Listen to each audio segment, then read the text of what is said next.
He's totally surprised. It's really be a president. Yeah. Honorary president.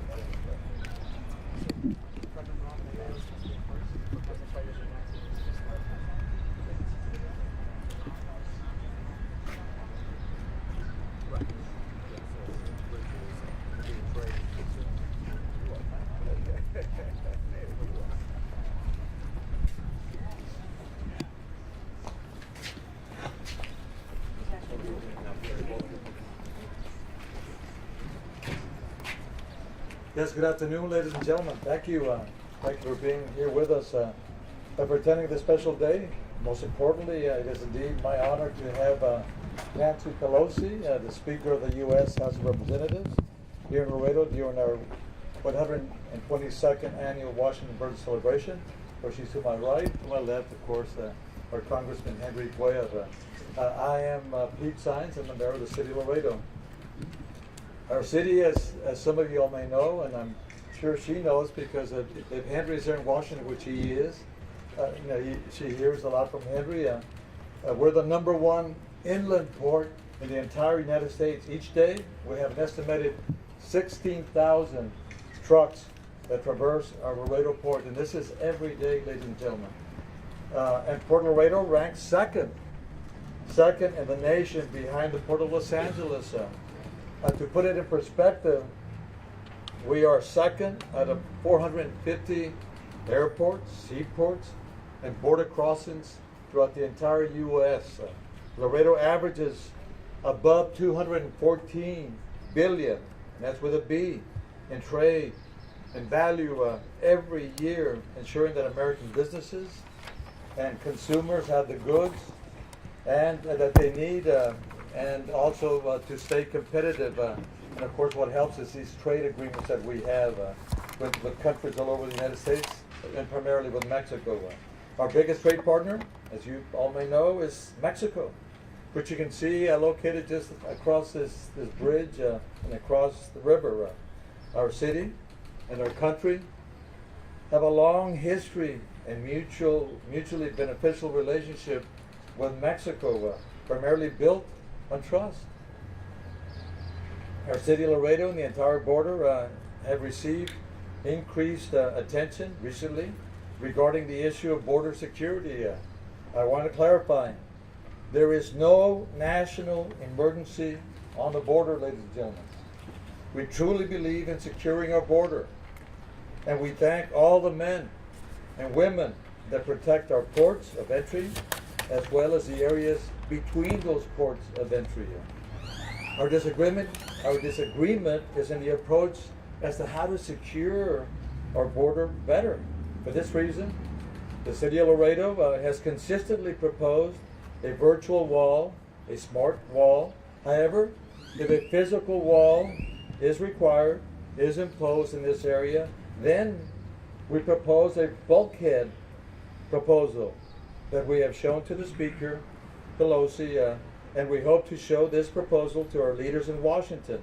I draw your attention, for your benefit, to the posters and the images that we have here to the side. This won't take long. This is the proposed bulkhead proposal. As you can see, here's a river area, and this is what we're proposing. It would have a road area by the river's edge, which would provide access, to Border Patrol, and of course, whoever cares to use that road with Border Patrol's permission, and also it contains a vertical component to it, which it's unscalable. So that's that physical structure portion of it that would prevent people from actually climbing or scaling the wall. And of course it enhances the area. We have a hotel, the mall area. This would be in the area, our urban area here. As you can tell, Laredo is very unique. We face Nuevo Laredo. The actual span that actually either unites us or divides us, according to some people, is a river span. And so it's important to us to remain sensitive to the needs of our community. And we are truly indeed a community that embraces trade, culture, and of course economy development. The bulkhead is an effective barrier, and it's aesthetically pleasing. And of course we also draw to the point that it allows us to truly utilize the entire urban area that we have without necessarily disrupting our ecosystem, our parks, our people's access to recreation activities by the river. Again, it is indeed a pleasure, my honor, on behalf of the City of Laredo and City Council, to have Madam Speaker Pelosi with us, visiting our great city of Laredo. And of course, we also thank our U.S. Congressman for inviting her to join in the festivities during our patriotic Washington birthday celebration. With that, I want to invite Laredo's son, our U.S. Congressman Henry Cuellar, to introduce our Speaker of the United States House of Representatives. Congressman. Thank you so much, Mayor, and of course, Madam Speaker. It's always a pleasure having you. Speaker Pelosi has been to Laredo many a times to enjoy our more than 120 years of celebration, where we celebrate the birth of our founding father, George Washington, and Martha Washington. So she's been here so many times in the past. And one of the things that we always emphasize, and she agrees with us, is the vision that we have of the border. There are some people that see this as a crisis, but all I ask you to do is look around and you don't see the crisis that somebody might see. The border is a place for community. It's a place for opportunity. It's a place to grow a family. It's a place to raise a family, send your kids off to school, start a business. This is the vision of the border that we have.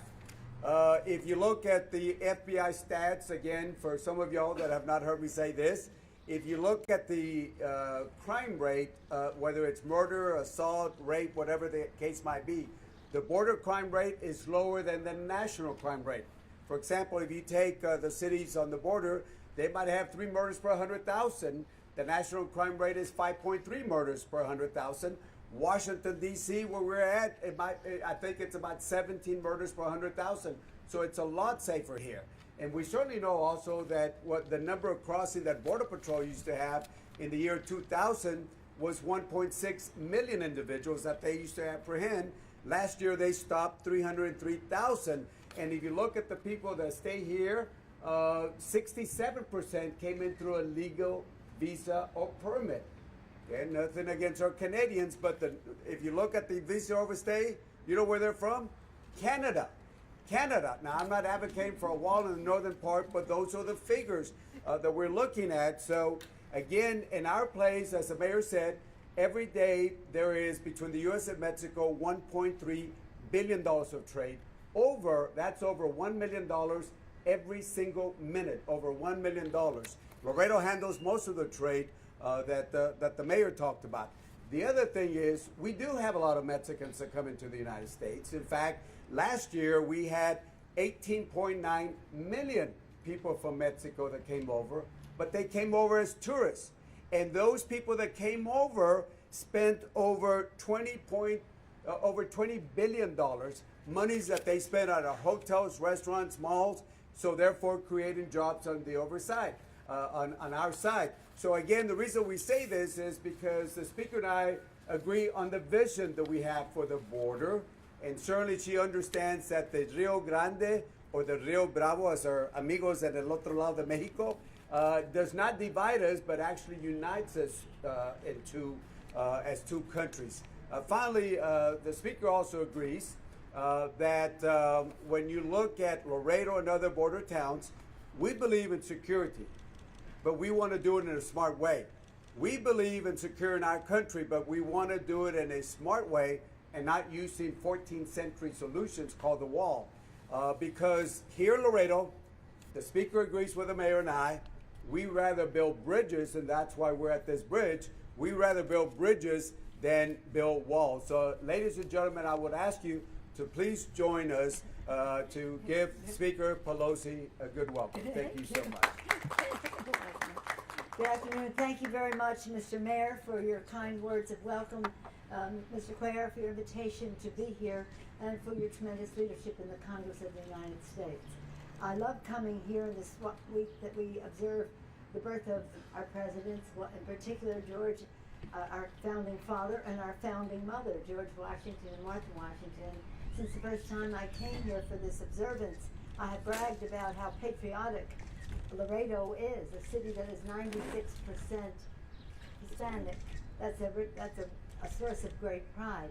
But to be that proud of heritage, but deeply patriotic, is an all-American idea. And I like to tell people all around the country, you may have been to observances of Washington's birthday or President's Day, but until you're in Laredo that week to see the series of events, the great emphasis that is placed on it, you haven't seen one of the most patriotic observances of our founding father and mother.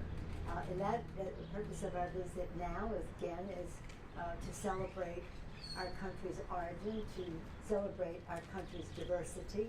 Those founders said to us, "E pluribus unum," from many one. They couldn't imagine how many we would be or how different we might be from each other, but they knew we had to be one country.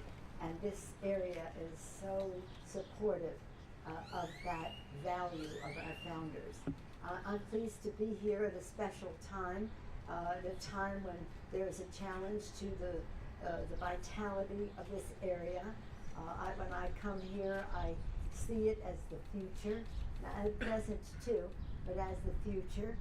The young people here with their aspirations for education, the aspirations of people here for entrepreneurship, the hope, the courage, the determination to make the future better really makes America more American. I think that some people have a fear of that, and that's why they don't understand the value of it and oppose or try to create a different impression as to what is going on here that is so important for our country. As the mayor said and Mr. Cuellar said, we do care about border security. Of course, we take an oath to protect and defend our country, our Constitution, and our country and our people. And Mr. Cuellar, he did us a great honor, all of us, by being a conferee on the recent legislation that not only opened up government, protected our borders, but paid great respect to our values. Thank you, Mr. Cuellar, for your leadership role there. For those of you who have a parochial interest specifically in the Laredo area and Rio Grande, it was important. We followed his lead on protecting what the butterfly sanctuary and other environmental priorities that were here, and it was clear to us that because of the respect that he commands in the Congress, the knowledge that he has of the region, being a border member of Congress, that his word would be respected when it came to voting for the legislation. So we're all deeply in this debt for that. And that was, what are we talking about here? We're talking about not building a wall, but building a protection, again, that respects people and values. And what that meant was we would have hundreds of millions of dollars for more sophisticated scanning and detection for vehicles coming through the ports of entry, that we would have some infrastructure at the ports of entry because so much more is coming through now, that we would have other detection technologically, other places where deemed necessary on the border, that we would have provision to meet the needs of people coming through seeking asylum, whether it was for food, clothing, medical needs, and the rest. We would have funding for judges to expedite the process of people coming through. So it was all about protecting and recognizing the needs that were here, but none of them amounting to a crisis or justifying a declaration of a national emergency. And so I come here to say thank you to everyone here for the spirit of Laredo, for the patriotism of what we will celebrate tonight, tomorrow, and the rest. Or you've already been celebrating, observing, shall we say, and also to point out that this port, and we had the opportunity to meet with David Higgerson, the director of field for the CPB, Brad Skinner, the assistant director of trade operations, and Albert Flores, the port director of CPB. And they told us what some of their needs were. This is a port of entry is about trade, it's about tourism. More and more now it's about immigration, and it's also about detection of things that should not be coming into the country, like drugs. The president has made a big deal about the drug issue, and that's why we have put so many resources into the detection in the bill that Mr. Cuellar played such an important role in passing. So 2 houses of Congress, Senate and the House, Democrats and Republicans, voted overwhelmingly for this smart way to provide for the needs at our border. And I thank Mr. Cuellar for the role that he played in that. I just would like to add that since the president decided that he imagined or whatever, that the mythology of a crisis at the border, we say come see the reality of what happens here. I view this as a community with a border going through it. As was mentioned by the mayor and by Mr. Cuellar, people come and go, families interact, education, communication, trade, commerce, and the rest. So we do not see this as a declaration of an emergency. It shouldn't be, and therefore, under leadership of Congressman Joaquin Castro, on Monday we will send to the Rules Committee the resolution of disapproval of the president's actions. We say that not in a partisan way, we not say it in any political way. We say it in a patriotic way here in President's Week. This is about the oath we take to protect and defend the Constitution of the United States. Our founders very wisely placed into our Constitution a provision for the separation of powers, co-equal branches of government, there to be, again, a check and balance on each other. That Constitution begins with the beautiful preamble to the Constitution, and the very first words at the end of following the preamble are Article 1, the legislative branch, the first branch of government, the text of which spells out our responsibilities, one of them the power of the purse, which the president is trying to usurp.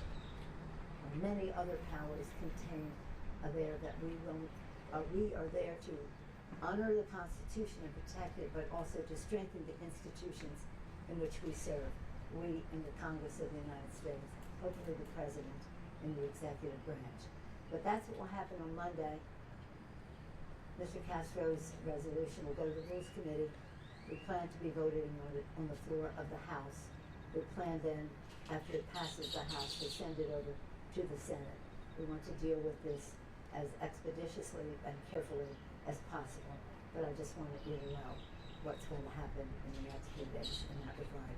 Again, I thank my friend here, my colleague, Mr. Cuellar, and the distinguished mayor for the nice welcome to Laredo. I love coming here, love it so much. This time I had my daughter and my grandson with me so they could see for themselves the beautiful patriotism of the people of Laredo. Thank you so much. Before we take any questions, sorry, let me just interrupt. Before we take any questions, antes que tomamos unas preguntas, the mayor is going to do a quick, I'm surprising the speaker, please forgive me. Well, I'll let you know. That's a surprise. It better be a good one. The mayor has a short presentation, and then we'll take questions from the speaker. Thank you, Madam Speaker. Before Laredo was part of the United States, it was the capital of its own country. You can tell we're somewhat rebels. It was called the Republic of the Rio Grande. The Republic was born in 1840 and included 3 northern states of Mexico, which was Tamaulipas, Nuevo León, and Coahuila, as well as what is now known the area as South Texas. While the Republic was short-lived, 10 months in all, we still have that spirit of freedom and honor our long and unique local history. So it's my honor, Madam Speaker, to present to you the keys of our city, but also to be the honorary president of the Republic of the Rio Grande. So we begin with the key. What are we doing over here, The man? key to the city. You're not only a friend, an ally, a true patriot of our country. Oh, how beautiful. So, Lovely. Thank you so much. and I think you'll probably like this other recognition as well. Excuse me. Well, it's unfathomable. I can't even imagine anything so wonderful. Look at this. So here, Hey, we have a woman president. in the name of and by the authority of the Republic of the Rio Grande, from its capital at Laredo to all to whom these presidents shall come, greetings. Know ye that Nancy Pelosi, the Speaker of the United States of the House of Representatives, is hereby appointed honorary president of the Republic of the Rio Grande. Viva! Thank you, Mr. Mayor. That's just an unfathomable honor, and I hope that there are many other honorary presidents to share this honor with. And this key is quite formidable. I will display both of these honors with great pride in the Speaker's office in the capital of the United States. Thank you, Mr. Mayor. Really an honor. Thank you. Thank you. All right, questions? Preguntas? Madam Speaker, your resolution to terminate the national emergency has a very good chance of passing the House, much more difficult in the Senate. How are you going to get Republican senators to go along with people? My responsibility is in the House of Representatives. We want to show them that we were ready. Let me just say about Congressman Castro, chair of his Congressional Hispanic Caucus, representative of this great state of Texas, which has the longest border with Mexico of any state in our country.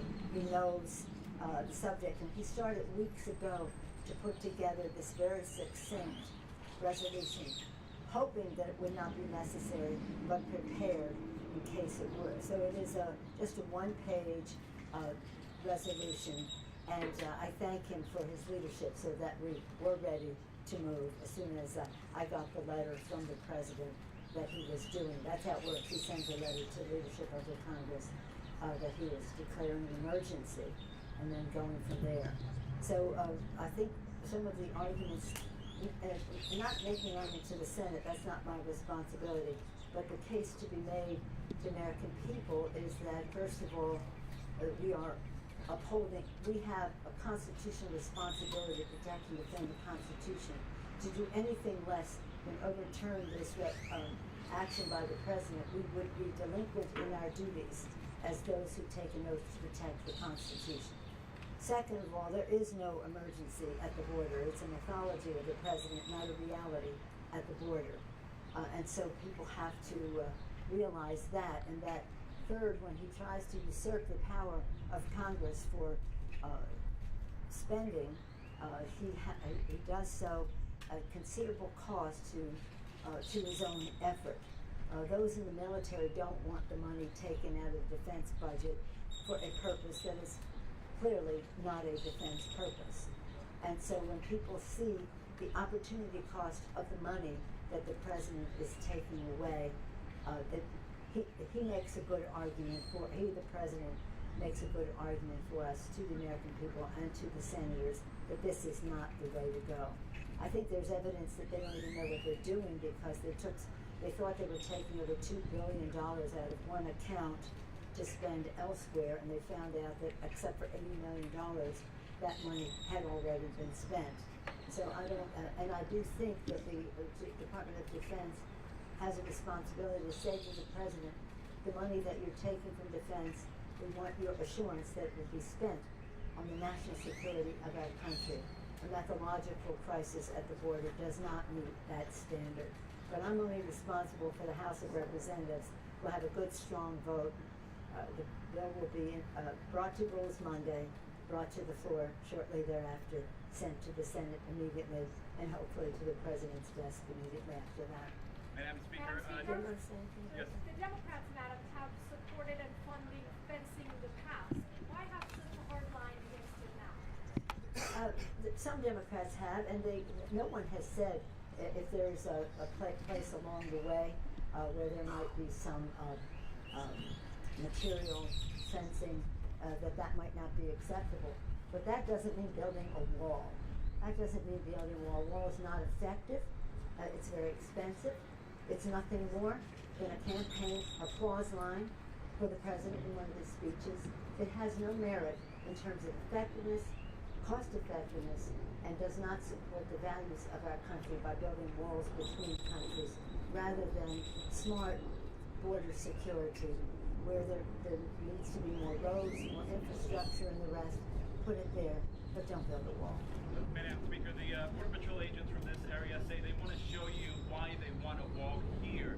Have you met with them, or do you plan to meet with them? So, because they have that argument, and if you could please respond to that, Madam Speaker. Second part of my question: 55 miles are going in the Congressman's district in Stark County. What's the message to them if you say that a fence, call it a fence, wall, levee, whatever it is? You say that We've could be never been against opposed to some levies and, as I say, where appropriate, some infrastructure. But I've not had anybody make a case to me that is convincing that a wall is the way to go. including Border Patrol. I haven't had Look, let me I haven't done that. let me give you this about Border Patrol. I support Border Patrol. In fact, Border Patrol has been losing more people than they're hiring, and that's why we put retention money to hire them. But I always ask the question about Border Patrol: are you asking pre-2012 or post-2012? You know what I mean by that? Before 2012, their position was, quote, building a wall will be a waste of taxpayers' dollars, okay? Because people will dig tunnels, and I think they found 290 tunnels, or they can use the drones. There are some drones that can carry up to 500 pounds of drugs, or you can put a ladder, and with $100 that would take over it. So I always ask the question, is that pre-2012? Because look at what Border Patrol, their position was, quote, a waste of money. So again, it just happened to me they changed their position, but before that they were against it. It happened. It happened. So again, we believe in border security, but we want to do it in a smart way. We want to do it. I have asked every Border Patrol chief this question, and I want you to ask them this. I've asked them from Bush, I've asked them Obama, and Trump's only a Border Patrol chief also. How much time does a fence or a wall buy you? All of them have said this thing, quote, a few minutes or a few seconds. So therefore, are we going to spend billions of dollars when all I have to do on a wall, when all we have to do is just buy a $100 ladder and take care of that? So again, we want to be smart on how we secure the border. That's why, we want to hire more Border Patrol, make sure we have the technology, because if you want to stop drugs, it's right here at the ports of entry. If you want to stop people, 67% of the people come in through legal visa. So the wall or the fence is not going to stop itself. And if you're going to hire more Border Patrol, are you going to do what the president did? He put out a $297 million contract to a vendor to show him how to hire Border Patrol. So the first payment they made was $14.8 million. You know how many Border Patrol they hire with $14.8 million? Two. Now, I don't know if one of them is Captain America. I don't know who they are. But if you're going to spend $14.8 million, you better do a better job. And this is why our approach, make sure that we hire them, make sure that we give them retention money so we don't lose any more Border Patrol. And to help the Border Patrol also is important to reinforce and with some infrastructure the ports of entry. What we heard today from some in the Border Patrol was that their purpose has been trade and tourism, and now it's more there's so much more immigration needs here, and so whether it's additional facilities to accommodate the people coming in, as I mentioned before, food, clothing, and medical assistance. That helps the Border Patrol because this isn't what their job was before, and now it's a change in nature. So to keep their morale up, it's important for them to have the resources that they need that match the challenge that we have here. And of course, we all want to stop drugs, guns, and any other illicit contraband coming into our country, and that's why under Mr. Cuellar's leadership, there's over $3/4 of $1 billion worth of funding there for the non-intrusive scanning, so that they can tell with the least holding up of traffic of what might be on some of the cars and trucks coming into our country. So if we want to help the Border Patrol, some of the things we need to do is to make their jobs easier with the technology, with the facilities, with the resources and the personnel in order to get their job done. There isn't going to be a wall. Last question. Madam Speaker, President Trump said he would 100% veto the measure that you're trying to pass on Monday. That being said, does that change your plan at all? And do you have anything to say? It doesn't change my plan at all. Let me be very clear. The President's attitude is not going to color whether I honor my oath of office to uphold the Constitution of the United States. I wish he would have the same dedication to that oath of office himself. But we will be fighting him on this usurping of power, of violating the Constitution of the United States in the Congress, in the courts, and with the American people. So this is a path I would not recommend you go down. I don't expect him to sign it, but I do expect us to send it. Thank you. One last question. Una en español, por favor. México, señor Pelosi, mayor, México es el principal socio de Laredo como puerto, es su amigo. Mañana se van a dar un abrazo en el puente. ¿Qué tanto va a lastimar las relaciones por México construir un muro? He says that Mexico is a great one for the United States. In fact, tomorrow we're going to be doing the abrazo. How much will this damage our relationship with Mexico? Well, the final answer to your question, how much will it damage our relationship with Mexico to build a wall? I think that it's clear that this is not an act of friendship. This is, as we have discussed earlier today, Mr. Mayor, you were there too. We talked about we are all in one hemisphere. We're neighbors. Let's be friends. Let's respect each other in this hemisphere. And I do know that many people in the Congress think that we should have more of a focus on our Latin American neighbors. Canada too, but also to the south of us, to Mexico, Central America, and South America. So let's use this as a pivotal moment, not only to uphold the Constitution, uphold our values and how we respect people, but use it as a moment to say, let's go down a different path in terms of who we are as a hemisphere. We're all called Americans, North or South Americans. Let's respect each other in that way. And let's return to what we talked about earlier, the beautiful, beautiful salute to George and Martha Washington that we're observing this week. And I look forward tomorrow to engaging on the bridge with our friends from Mexico who are coming, meeting us halfway. And we wish to meet them halfway as well. So yes, if you look at what we start off, this is a matter of vision of the border, how we see the border. With all due respect to the president, last time he was in the valley, he looked around for a little while and said, I've seen enough, we need a wall. There's crime, there's this and all that. To show you our vision, tomorrow the speaker, the mayor, myself, and other officials, we are going to meet our counterparts in the middle of the bridge to do the abrazo ceremony, which means it symbolizes the friendship between the United States. Those are the two visions, how people see the border. I think our vision is the right way to see the border. Thank you so much. I know the speaker has to go. Thank you so much. Thank you.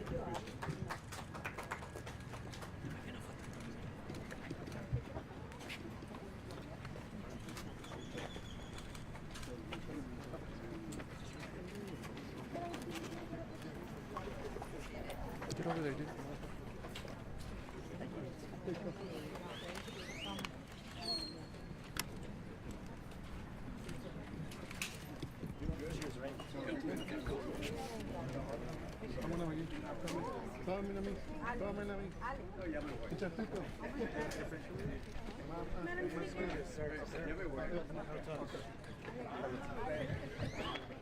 Speaker.